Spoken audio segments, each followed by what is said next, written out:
Good afternoon, and welcome to, I forget what number shiur it is at this point, within the 18-hour shiur. I think we're at somewhere around 9 or 10 for the total number of shiurim that have been given today. Rabbi Ziering, Adam Friedman, myself, Yaron Peretz is going to be the next one. Just to let you know, the next shiur will be by Yaron, and his topic is going to be the eyes of Rabbi Akiva, and it will be in Hebrew. So a little bit of a challenge there. This is part of our 18-hour shiur, which started at 6 a.m. and God willing will run until midnight. I want to thank in particular the following sponsors: the Weinbaum Foundation, as well as Serena and David Kashitsky in memory of Riva Kashitsky, Zichrona Livracha. There is also a sponsor for this particular shiur. I want to thank Ron Becker for sponsoring this in memory of his father, who was a survivor of Dachau and came to Canada and built a new life for himself in the Jewish and fashion communities. I also want to thank Or Chaim for hosting the 18-hour shiur, as well as Peter for ably managing the webcast for all the people who are watching online.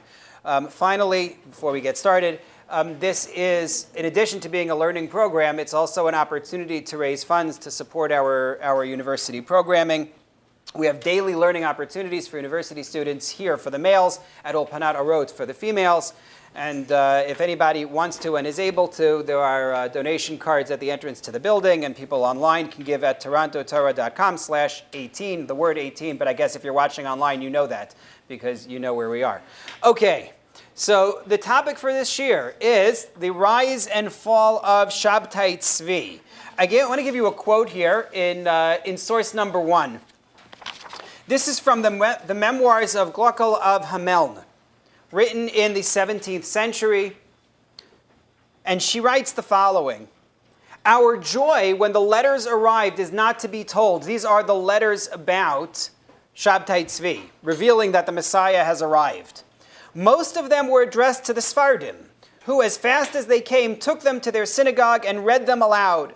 Young and old, the Germans too," meaning Ashkenazim, "hastened to the Sephardic synagogue. The Sephardic youth came dressed in their best finery," she's in Amsterdam, by the way, "and decked in broad green silk ribbons, the gear of Shabbtai Tzvi, with timbrels and with dances," right? Tupimu b'mecholot, you recognize from Miriam's song After the Sea. "They one and all trooped to the synagogue, and they read the letters forth with joy like the joy of the feast of water drawing, Simchas Beis HaShoeva. Many sold their houses and lands and all their possessions, for any day they hoped to be redeemed. My good father-in-law left his home in Hameln, abandoned his house and lands and all his goodly furniture, and moved to Hildesheim, for the old man expected to sail any moment from Hamburg to the Holy Land." Such was the anticipation in the 17th century at the rise of Shabbtai Tzvi. So what I want to talk about is, number one, what made Shabbtai Tzvi so appealing for the Jews of his day? We're going to talk about the history of it, but ask the question of why is it that he was so appealing for them? Number two, what tactics were used to market Shabbtai Tzvi? And number three, how does that experience shape the Jew today? Remembering that there's no such thing as Jewish history, there is Jewish memory. It's what we remember that affects and influences who we are today. So in order to approach this, I want to first ask the question of, where does legitimate messianism, the idea of a Mashiach, where does that come from in Judaism? You think I'm going to talk all 18 hours? Where does it come from in Judaism, the idea that there's a Mashiach, that there's a Messiah? We do have a pasuk that speaks of Hashem sending Eliyahu Hanavi lifnei bo Yom Hashem, before the great day of God will arrive, at the end of the prophet Malachi. We find numerous references in the prophets to a Yom Hashem, a day of God. What does the word Mashiach itself mean? Anointed. The anointed one. Anointed simply meaning the king. Right? We anoint the kings with oil. I brought you one reference in which Mashiach is used that way from Sefer Daniel. There are others. But here it says, "Know therefore and understand," this is a prediction of Daniel, "that from the going forth of the commandment to restore and to build Jerusalem until an anointed prince, a Mashiach, shall be 7 weeks, and after 62 weeks shall an anointed one be cut off. What he's predicting is a good question. That's for its own time. The idea of Mashiach as the anointed one who is going to come forth and rescue the Jewish people is an old one within Judaism. It goes back to Tanakh.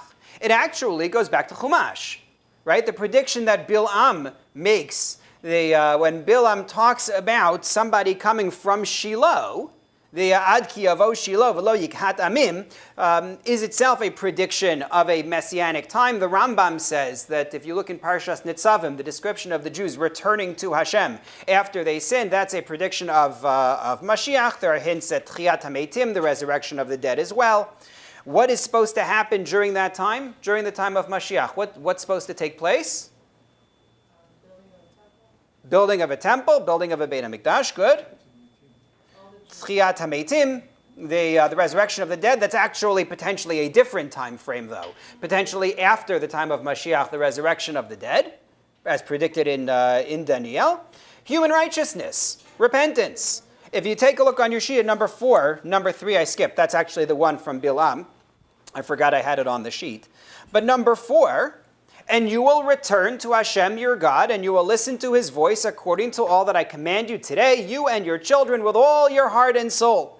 And God will return your exile and have mercy upon you. He will return and gather you from all the nations to which Hashem your God will have scattered you. Human beings will do tshuva. For those who were here this morning when I did the shiur on Rav Kook, on tshuva, one of the points that Rav Kook makes is that the word tshuva does not mean repentance. The word tshuva means, as it's used here in the pasuk, as it's used here in the sentence, it means to return. Rav Kook speaks of it in terms of returning to one's self, returning to one's true self. Rabbi Yehuda Alkali used it in terms of return to Israel as the fulfillment of national tshuva, also from the same pasuk, from source number 4. But human righteousness is what we're talking about. If you take a look at source number 5, you find the Gemara at the end of Sukkah, which speaks of a eulogy that will be given in the future. Towards the end of the Navi Zechariah, the prophet Zechariah, he speaks of a future eulogy. And the Gemara says, yeah, it's a eulogy, according to some, for the Yetzer Hara, for the evil inclination, to which they ask, well, why would you eulogize the evil inclination? I would think there would be a big party. What are you eulogizing? To which they give the answer, it depends on who is speaking. The crying will be based on your perspective. Some people will cry because they'll see that their Yetzer Hara wasn't so strong and they could have slain it any moment. And others will cry and say, how in the world did we deal with this all this time? You can see it there in source number 5. And then finally the Rambam in source number 6, where the Rambam writes, the Chachamim and Nevi'im, the sages and prophets, did not desire the Messianic era in order to reign over the world, in order to conquer idolaters, to be elevated by the nations, to eat, drink, and be merry. Not that there's anything wrong with those, eating, drinking, and being merry. But rather they desired it in order to be free for the Torah and its wisdom without any oppressor, without any distraction, in order to merit the life of the next world. And there will be neither famine nor war, neither jealousy nor competition. Goodness will flow plentifully. Delicacies will be as common as dust. And the only pursuit in the world will be knowledge of God. A beautiful world of human righteousness is the way that these sources seem to depict the future. And the world then responds in this vision of what a time of Mashiach will be. If you take a look at source number 7, the Gemara in Shabbos says, the world will respond. In the future, women will give birth daily. I'm not sure they consulted the women. No, the image of the women giving birth daily is meant to say you don't have to deal with a 9-month gestation period. You don't have to deal with labor pangs. That's the reference from Yirmiyahu, from Jeremiah, the woman who has conceived, the woman giving birth together, meaning that one leads directly to the other without the long wait in between. And Rabbi Gamliel taught the trees will produce fruit every day, meaning new batches on a daily basis. The world responds to the perfection of that time. Incidentally, what are these predictions meant to convey? When you see these two predictions about what's going to be like in the future, what is this conveying? Gan Eden, but what is it specific? Why these two things in particular? Be'etzev Teldi Banim is the first, and the second? Right? Exactly. This is the reverse of the punishments given to Adam and Chava. Right? Adam and Chava thought, we're going to get rich quick. We want to be, as was promised, Kelokim. We want to be godlike. And as Rashi notes there, what do they know of God? What does being godlike mean to Adam and Chava? To be a creator. We want to create, and it won't cost us anything, just like God creates easily. Here, eat the fruit, get rich quick. You can now be a creator. Hashem says, oh, you'll be creators all right, but it's going to be painful. Chava is going to bring forth life, but it's going to be painful. Adam, you're going to bring fruit from the ground, but it's going to be painful. And this is the ultimate reversal of that punishment. Hashem says, okay, now you'll be able to create and there will be no pain involved, none of the gestation and labor pangs for producing children, and the trees produce fruit on a daily basis. It's all available to you. That's the vision. If you flip the page, source number 8, the pasuk in Yeshaya, Isaiah, Umacha Hashem Elokim dim'ah me'al kol panim. Hashem destroys death. He wipes away tears from all faces. This is the perfection of the world. To the point where, if you take a look at source number 9, and that will end our introduction, Rav Sadia Gaon writes in his Amunos Videos, he says, people ask, after Mashiach comes, will there be such a thing as death? Right, the pasuk just said, death will be swallowed up forever. Death will be destroyed forever. Will we die after this? And he says, I respond that people will not die. They'll be taken from the period of Mashiach to the pleasantness of Olam Haba. What Olam Haba then means is a very good question. That's beyond the scope of the current hour. Maybe if we had devoted the 18-hour shiur to Olam Haba, then we could discuss what that means. But that's the idea. He says there's no return to the dust. There's no death after that. That's the basic presentation of what a messianic time is about. It is the refinement of humanity and the refinement of the world. Now let's go back to the rise of Shabbtai Tzvi and the era in which he lives and what he is able to take advantage of. His father was a gentleman by the name of Mordechai. He was a Turkish broker, worked for an English mercantile firm.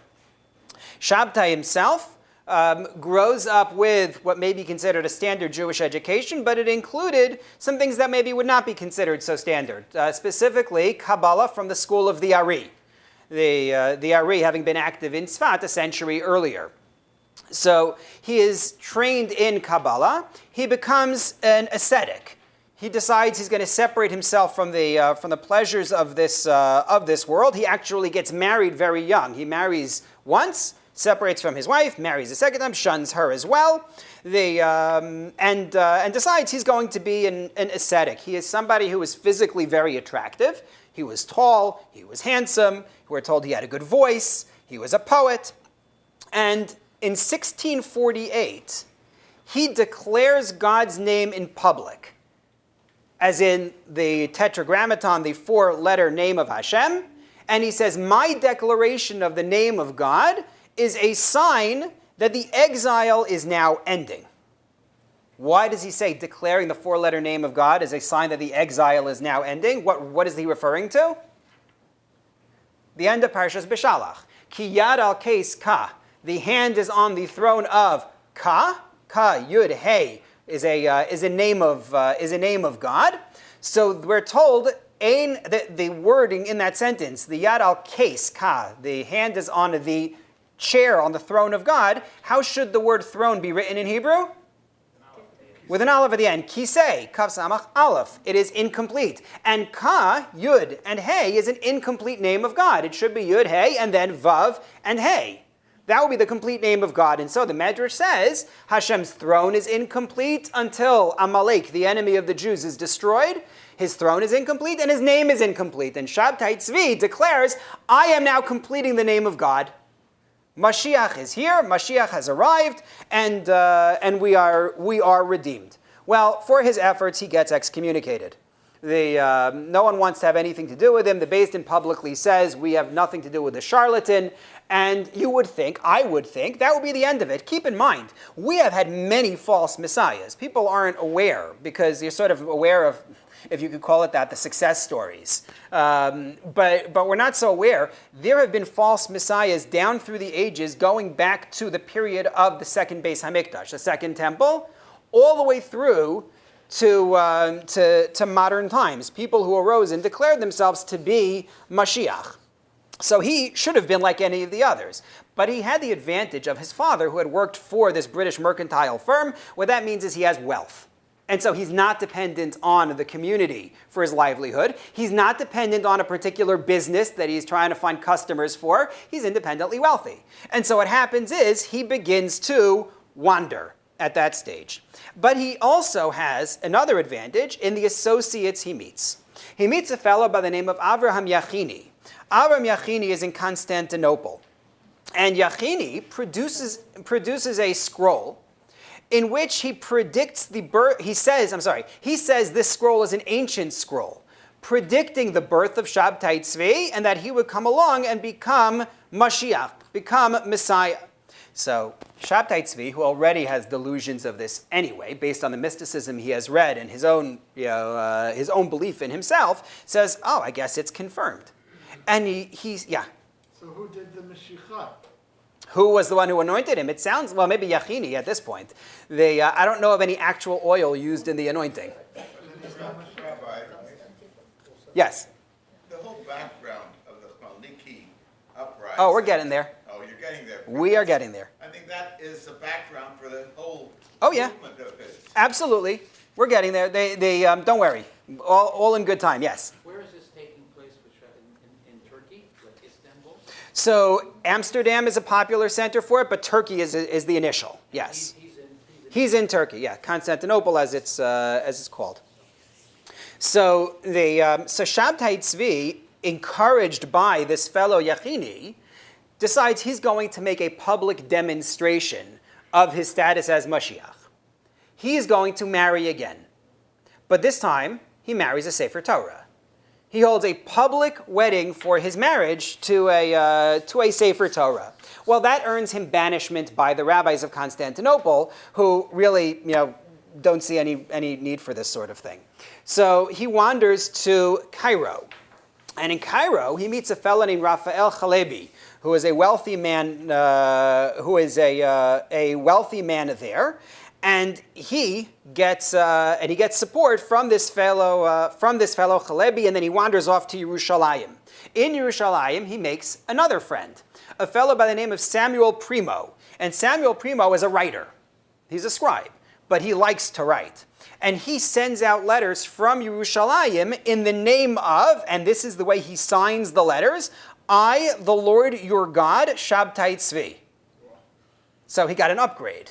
He's gone now from being Mashiach. I don't know where you go from there exactly, but he's gone about as high in the company as you can go when he says this. But this fellow Primo is a letter writer. He all sorts of ways in which he elaborates in his letters, making them very flowery and seeming very, very important.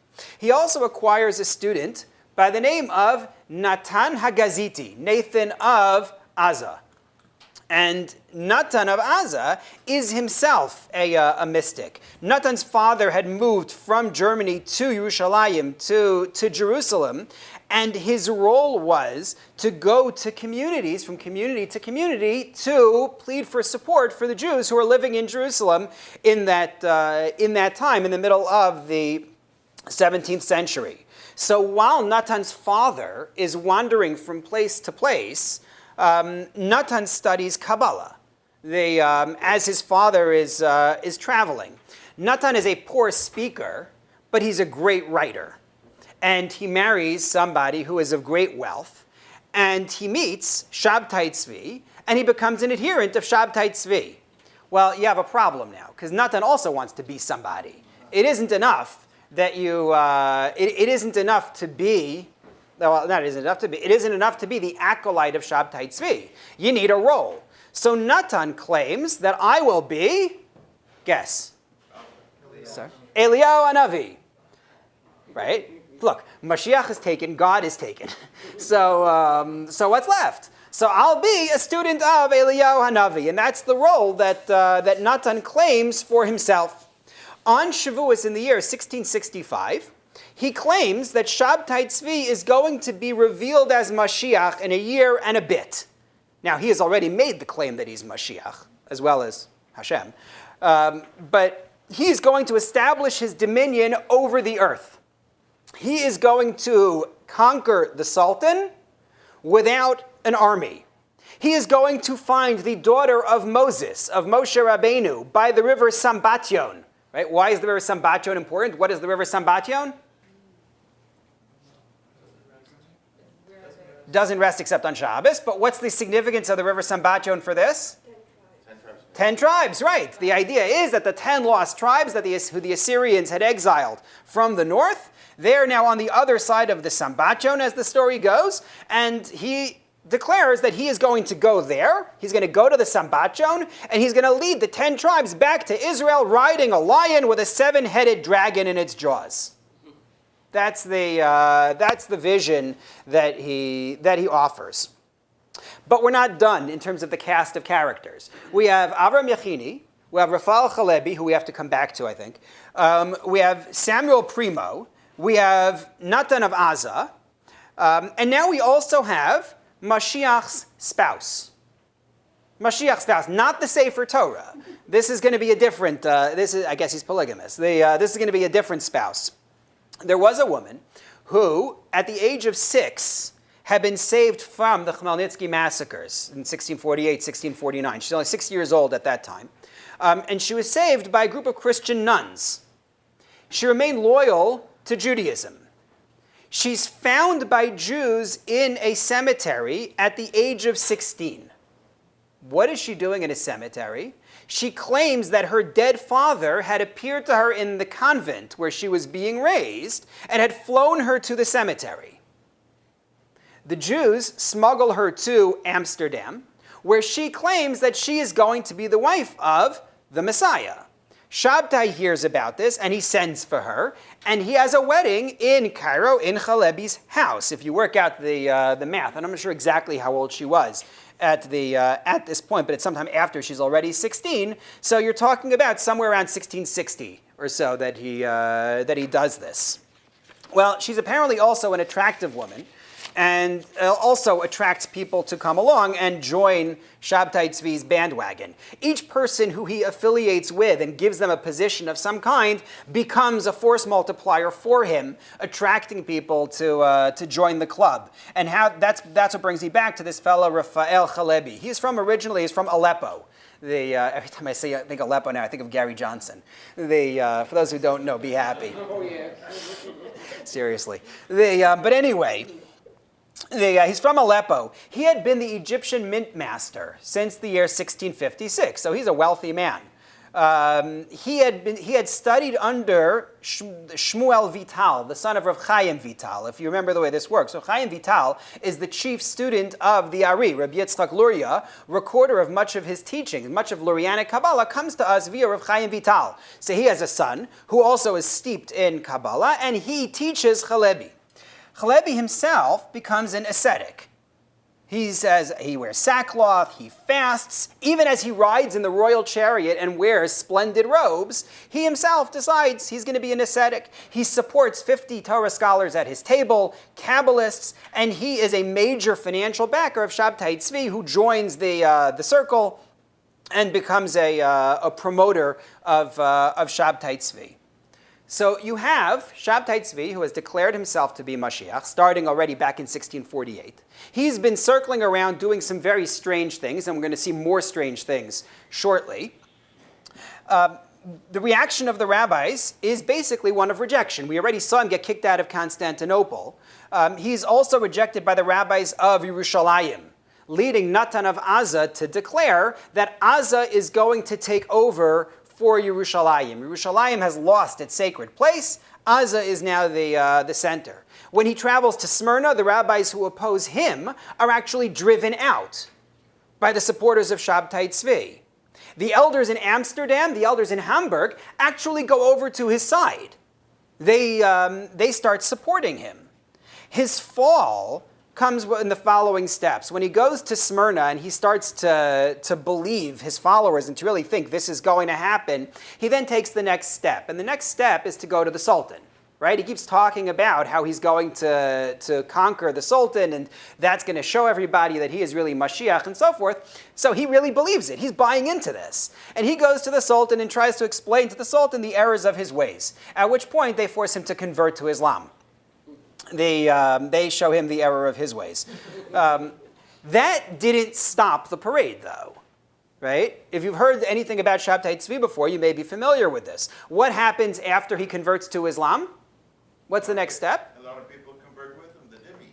Well, but what's their argument is, for him, that he's salvaging nitzotzot. He is salvaging sparks. One of the heavy themes that you find in the Kabbalah of the Ari is that there are klipot and nitzotzot. There are sparks of creation that are found around us in the world, and they need to be redeemed by performing holy deeds with the materials of this world. So there are sparks found in the Islamic community, and we have to go there and redeem them, and that's what Shabbtai Tzvi is doing. He has now converted to Islam in order to draw all of the sparks from the Muslim community. And he, in fact, does not sincerely convert to Islam. He's saving his life at that stage, and he continues to teach the Zohar while he is doing this. He's teaching Jewish mysticism to his acolytes while publicly declaring that he is a Muslim, until one day he is caught singing a chapter of Tehillim, of Psalms, and at that point he is banished to Albania. Why Albania, I don't know, but he's banished to Albania. It's close. Close? Okay, maybe that's why. He dies on Yom Kippur in the year 1676. Lest anyone think that would put an end to Sabbateanism, don't kid yourself. Because if converting to Islam didn't put an end to it, his death isn't going to put an end to it either. The assumption must be, and stop me if you've heard this one, that he's going to eventually come back to us. Right? This is something that we've seen. We've seen this movie before more than one time. He's going to ultimately come back to us, and once again he will be restored. We just have to continue to believe in him, and so forth. And in fact, it was still going strong in the 18th century. This story does not end in his generation. You find a fellow by the name of Jacob Frank, who has this sort of pseudo-Christian group going. They are built on the teachings of Shabbtai Tzvi. So now that we know a little bit of his history and his trajectory, let's ask the question, what made him so appealing? So first we have to begin with the general question. What would make a Messiah appealing to people? Hardship. Right? You hope for a solution for your troubles, right? We're looking for a way out. What bolsters our confidence in such a Messiah?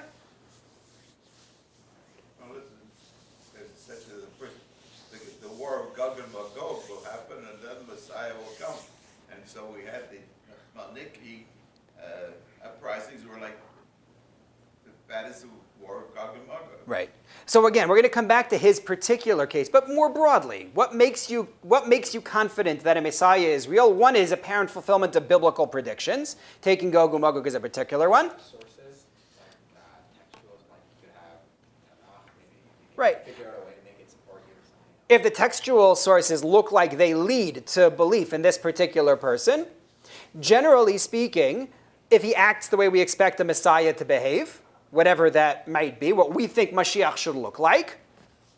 And yes, the external circumstances, either through Tanakh or generally the external circumstances. Well, the Jewish population of this period of time, the middle of the 17th century in Europe and into Asia, is desperately looking for help. This is a community that has survived expulsions that pushed us east and that pushed us south, right? You talk about the expelled from the Iberian Peninsula, but even aside from the Iberian Peninsula, Spain, Portugal, Italy, you're talking about expulsions from England. We got kicked out of England multiple times. We got kicked out of various communities in Paris, various communities in what would become known as Germany. We were kicked out of every place at least once in Europe. Welcome us back in, kick us out again. And that's how you find this shift in the Jewish community over to Poland.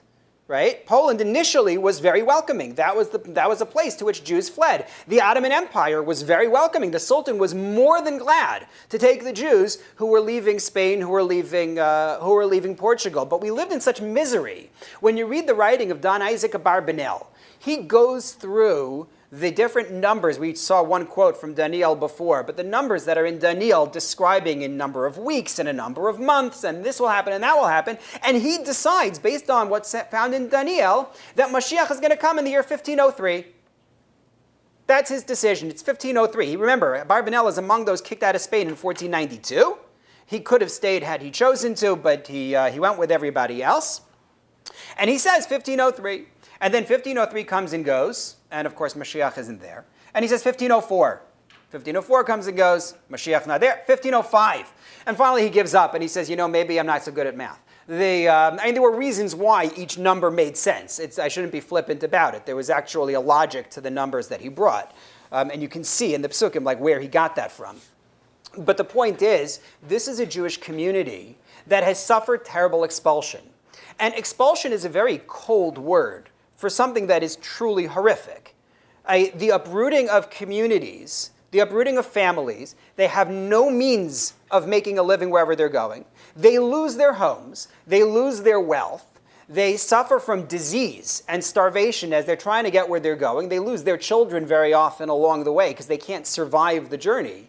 That in and of itself is horrific. The year 1516, you find the establishment of the first ghetto in Europe. That's in Italy. The governor of the republic declares Jews will live in only one area of the city. And that's it. 29th of March, the year 1516. A certain area will be called Ghetto Novo. The Christian persecution of that time is also strong. It's been strong since the 1540s. It was always strong. It was strong before that. But in the 1540s, Martin Luther started his campaign against the Jews, and that started a whole other realm of persecution aside from the historic persecution of the Catholic Church. The year 1622, Persian Jewry is forced to convert to Islam. And then, as I've mentioned, 1648, 1649, the horrific Khmelnytsky massacres, right? Estimates are that 1/3 of European Jewry is killed in the Khmelnytsky massacres.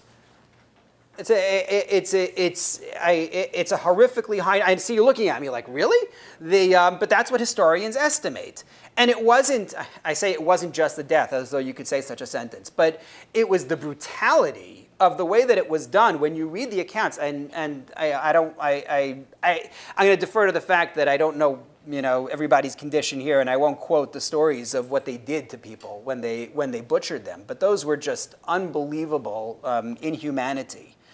And the Jews who have been dealing with this are just looking for something, looking for anything that will somehow save them. Combine that with a major Christian belief at that time, which was also found in the Jewish community, that messianic signs were around us. Actually, I did bring it here on the sheet. I didn't notice. Take a look at number 10, Martin Luther. This is from Martin Luther. He's before this. He's 1543 on this one. But just to see what people were hearing in Christian Europe of the time, and he's a reformer. We are at fault in not slaying them being Jews. Rather, we allow them to live freely in our midst, despite their murdering, cursing, blaspheming, lying, and defaming. We protect and shield their synagogues, houses, life, and property. In this way, we make them lazy and secure and encourage them to fleece us boldly of our money and goods, as well as to mock and deride us, with a view to finally overcoming us, killing us all for such a great sin, and robbing us of all our property as they daily pray and hope. That's Martin Luther. Unbelievable. I'm skipping 11. You can read it. I don't want to read it out loud. It's one of the descriptions of what happened in the days of the Khmelnytsky massacres. But going back to the belief that Mashiach was going to come, that something good was going to happen, look at the Zohar in source number 12. It's a pasuk from Vayikra. Leviticus 25:13 says, "In this Jubilee year, each will return to his lot. Bishnas hayovel hazos tashuvu ish al achuzaso."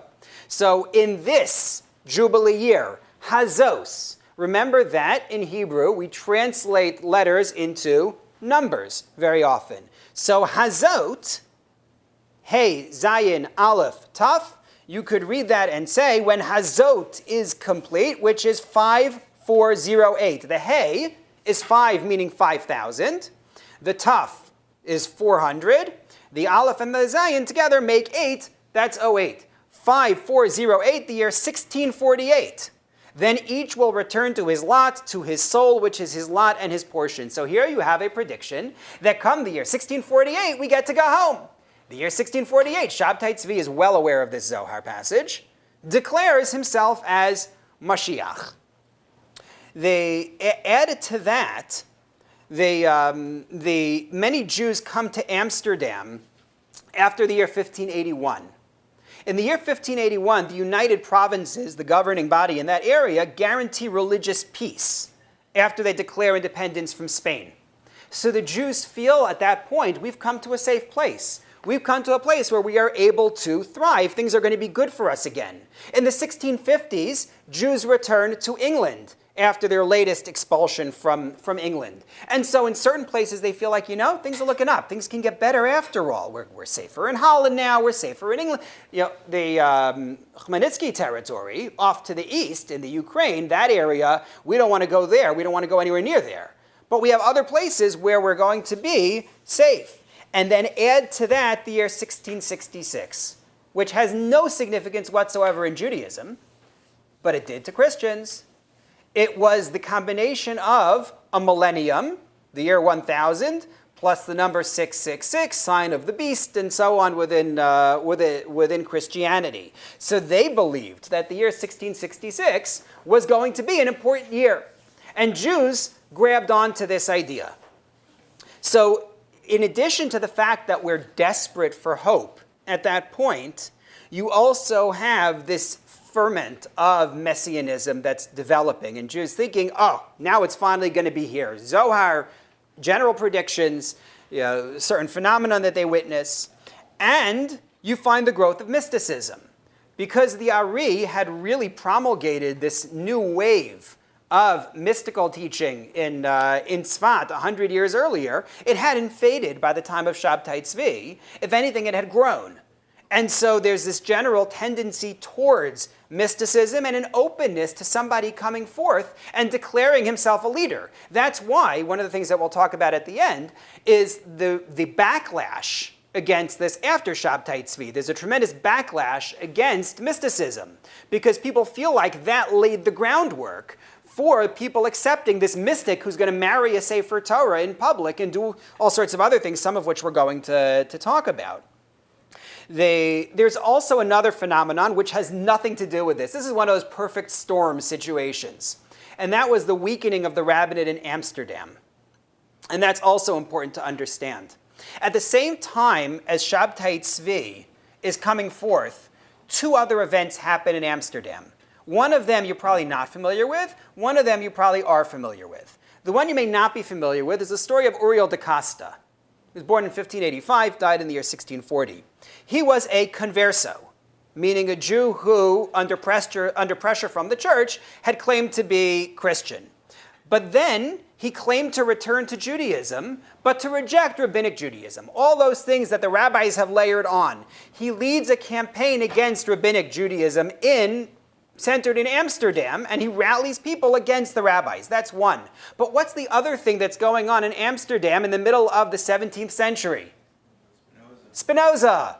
The whole saga of the excommunication of Spinoza is the same time. Here you have somebody who is writing against the rabbis and writing against Jewish tradition, right? Incidentally, why did they excommunicate him? Sorry? It wasn't for heresy. It was because of the church. It was because the Christians were very angry at what he was writing. What he wrote represented heresy for them and rallying people with his philosophy against their beliefs. And they said, do something. He's a Jew. We're going to hold the whole community responsible. And so they said, no, he's not ours. We don't want anything to do with him. There's more. We could have a whole shiur on the Spinoza excommunication and what happened and what didn't happen. That's its own discussion, which is worthy of having. But the point is, the whole Spinoza affair, as well as Uriel de Costa, weakens the control that the rabbis have in Amsterdam in terms of religious doctrine. People are less likely to trust them. So now you have this perfect storm of events. The weakening of the role of the rabbis within the community, the suffering that the Jews have been experiencing coming to a head in 1648, 1649, the 1666 predictions or 1648 predictions of a messianic time. You have everything that you could possibly need in order for this to take off. And now take a look at source number 13, please. Source number 13 comes from Lawrence Fine's work, Judaism in Practice from the Middle Ages through the Early Modern Period. Look at this description here, an eyewitness account of what Shabbtai Tzvi actually did. There's a lot more there in this book. I just didn't want to retype everything. Now the king, Shabbtai, sat in his palace, and many Jews came to kiss his hand, as is the custom to do to important persons. Many who were not of our nation came as well to do him honor and support him, so that constantly, day and night, his gates never closed from the entry of hosts of Gentiles come to serve him and do his bidding. It wasn't just Jews. He's appealing to everybody, and people are coming to his door. After this, Shabbtai began to do things which appeared strange. Not yet. He wasn't strange yet. Now he started to do things that appeared strange. He would pronounce the divine name, the tetragrammaton, that four-letter name we mentioned, according to its spelling, right? We normally don't pronounce it the way that it is written. Eat forbidden meats, and do other things against God and his Torah. He likewise encouraged others to imitate his evil deeds. On the morning of Thursday, which was the third day of Hanukkah, he went to the Al-Ghazi synagogue dressed in royal finery and began to recite the hymns with such pleasantness, remember I said he had a good voice, that the congregation was astounded to hear his beauty and songs. On Friday, the sage Rabbi Galanti arrived there and pronounced concerning Shabbtai that in truth he was definitely the Messiah. On the Holy Sabbath, he prayed at great length. He then betook himself to the Portuguese synagogue. But since many of them did not believe in him, they locked the doors of the synagogue. In great anger, he sent for an axe, and he struck the door on the Sabbath until they opened them, upon which he entered the synagogue. At this point, they were saying the Nishmat prayer. He commanded them to stand, and he began to sing prayers until the allotted time for the Amidah prayer had passed. Therewith he announced, today you are exempted from the Amidah prayer. Read on the Shema prayer without its accompanying blessings. Now, from a halachic perspective, if you miss the time for Amidah, you've also missed the time for Shema, right? So that didn't actually work from a halachic perspective. Hey, you have to assume a lot in order to get this to work anyway in Jewish law. This account that Lawrence Fine's edition here, that his book presents, comes from an eyewitness account. There was a fellow by the name of Baruch ben Tzvi, a supporter of Shabbtai Tzvi, who produced an account called Zikaron Livnei Yisrael, a memorial for the children of Israel. And so this comes from that account of what Shabbtai Tzvi did. If somebody were to arise in the Jewish world today and do this, what would happen? You would find some disciples. Sorry? He would probably find some disciples, this is true. But by and large, I'd form him. sorry? I'd put him under reform. You'd put him? To psychiatric hospital. Okay, right. So we have the clinical approach of the physician who says that he would commit him, essentially. Okay. To us, this sounds bizarre, I hope. Okay? I hope. To us, this sounds really, really and truly strange. He sounds like, who knows what. To them, he's a lifeboat. They're thinking like, nothing else has worked. We're in such trouble. This is the lifeboat for the drowning man. He's a revolutionary. What he's doing is unique. And they're going to go along and see where the ride takes them. That's the way that it plays out. Now, what are the marketing tactics that he used?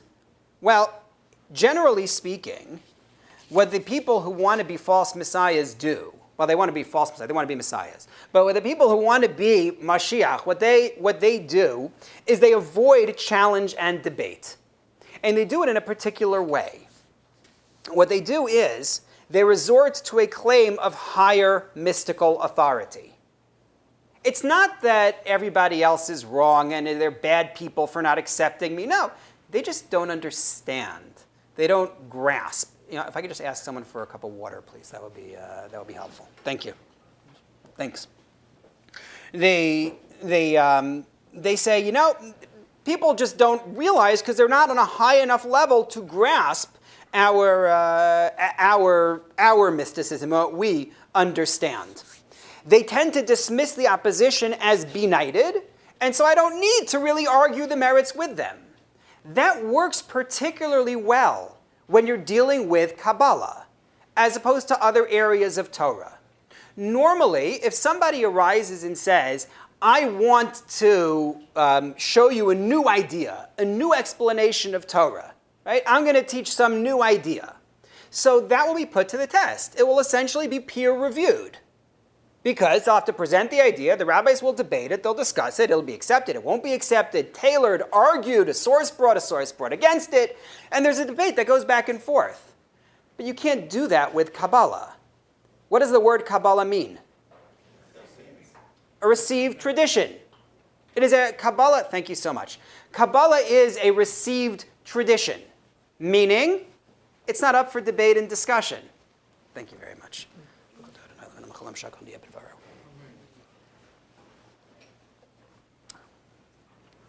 It's a received tradition. You can't debate Kabbalah.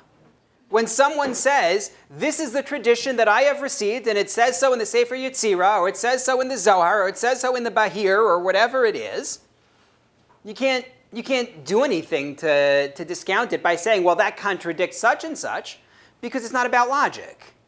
As a matter of fact, when I lived in Allentown, there was a professor there with a fascinating theory. Professor Hartley Lachter, he was at Muhlenberg College then. I think he's at Lehigh University now. He had a very interesting theory. When does mysticism start to rise for the Jewish people? After, I'm not talking about times of the Gemara, but later than the times of the Gemara, what period is it when mysticism becomes a real endeavor for Jewish authority? Yeah. Mm-hmm. What century? 12th and 13th century, correct. That's when it starts. You have some big names in particular during that time, but that's basically the period. That's when the Zohar is published and so forth. So he had a very interesting argument. He said that's the period of time when the church is forcing the Jews into debates. Right? Ramban, of course, has the disputation. There are various other ones, debates about the Talmud and so forth. So his argument was that the church claimed we have logic on our side. Right? Clearly, you've been rejected for so long by God. Obviously, God has chosen us and he has rejected you. And they would make it as a logical argument. If God really liked you, why would he treat you this way? And so forth. So his argument was that this was the Jews choosing another way out. Because you couldn't win in the debates with the church. It was rigged. The people who judges the disputations, the priests are the ones who judge. It's not like some third body. Let's call in the Muslims and they'll debate. They'll judge the debate between the Jews and the church. It didn't work that way. The church is judging it, and in the event that you win, generally speaking, what happens? You get expelled. They didn't kill you. If you won, you got expelled. That's one of the conditions that Ramban stated for his agreeing to the disputation with Pablo Cristiani was that they shouldn't expel him. So he didn't get expelled until he published his account of the disputation. Then that was when the problems started. James of Aragon had tried to protect him. But the point is that there was no winning these disputes. They also had something called the forced sermon. Right? You know what the forced sermon is. It's not when they shut the doors in shul and say you can't go in or out during the drasha. The forced sermon was that Jews were compelled to go to church on Sunday and hear a sermon targeting them to convert them. So Professor Lachter's argument was that that's why Kabbalah becomes so popular, because it's non-rational. It doesn't work based on reason. When they tell me that logic dictates, we're going based on received tradition. Received tradition doesn't have to follow any logic you accept, and I don't have to argue it, I don't have to debate it. It's an interesting theory. But going back to the point for us, when your argument is based on the Zohar, it's not debatable. You simply say, I have a higher mystical tradition, and if you don't understand, it's because you're simply not an initiate. That's a classic method in Jewish revolutions. You go back to the cult that wrote the Dead Sea Scrolls, and they claimed it. They claimed that they had a higher tradition than those who are in the mainstream. You find it as well with the Ari in Tzfat. When the Ari teaches his Kabbalah, it supersedes the Kabbalah that is there being taught and learned already before he arrived. Rav Moshe Cordovero was the head before the Ari came. They overlap by less than a year. But the Ari claims what I am teaching now is higher than what has been taught.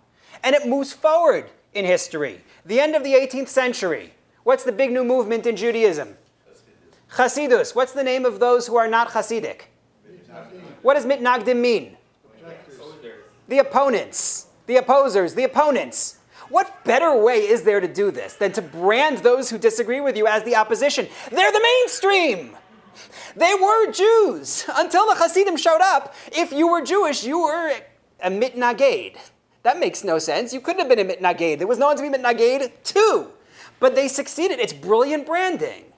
They succeeded in saying that if you're not a Hasid, you are the opposition. Really remarkable. And you see it, frankly, even today, in terms of the retreat in some quarters into this sort of anti-academic mysticism. And that's what happens here. Take a look, please, on your sheet at source number 14.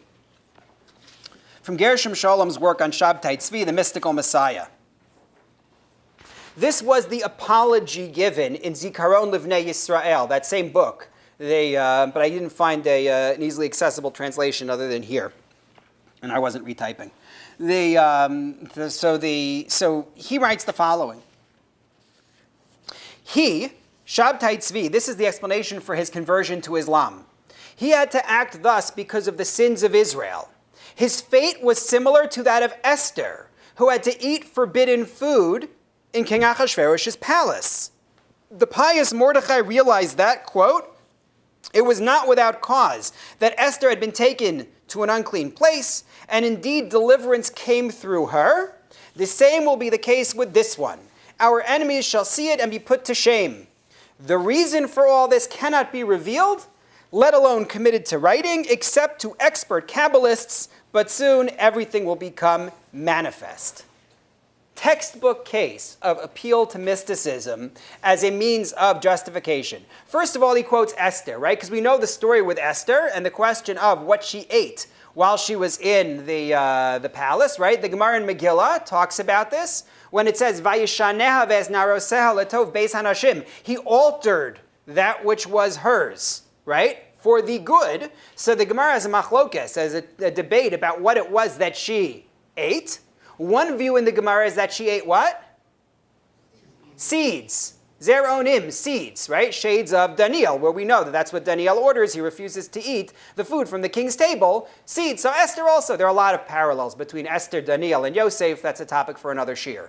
But the point is that one view there is that she ate seeds, which is what leads to our practice of what? Oh, come on. What's our practice as a result of Esther eating seeds, according to this Gemara? Hamantashen, right? Hamantashen are muntashen.